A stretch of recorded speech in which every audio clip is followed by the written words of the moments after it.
Le stress ne vient pas du ciel comme ça, c'est pas mystique. Ça ne tombe pas comme une malédiction. Je m'appelle Aligbo Segbede, je suis psychologue clinicienne et je m'occupe de l'accompagnement des personnes adultes comme des enfants.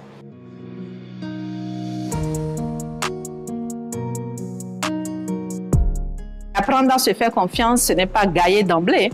C'est d'abord apprendre à organiser son temps, c'est apprendre à dormir quand il faut, c'est manger quand il faut, c'est éviter les excitants par exemple, c'est éviter les fréquentations inutiles, c'est éviter de regarder tout le temps la télévision. Donc c'est de mettre en place un certain nombre de comportements qui permettent à l'individu de retourner en lui-même pour que le peu qu'on a appris pendant l'année scolaire, on puisse le rendre au cours de l'examen.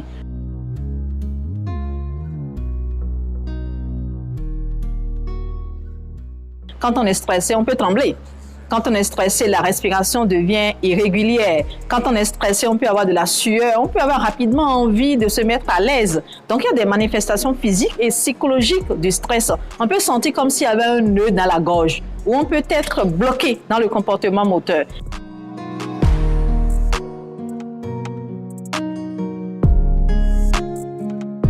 Quand quelqu'un est stressé, la première chose qu'on lui demande de faire, c'est de poser et de respirer. Par exemple, si on avait un bic en main ou si on avait une feuille devant qu'on est en train de lire, on arrête toute activité. Vous inspirez profondément par le nez, vous gardez légèrement l'air dans le ventre et vous le faites sortir tout doucement par la bouche comme si vous sifflez. En faisant quelques cours de respiration comme ça, vous regagnez de la tranquillité, le cerveau reprend, le cœur bat moins fort, le sang également circule beaucoup plus normalement et vous retrouvez vos sens. Donc la respiration est un élément fondamental pour gérer les effets physiques du stress, mais également la musique.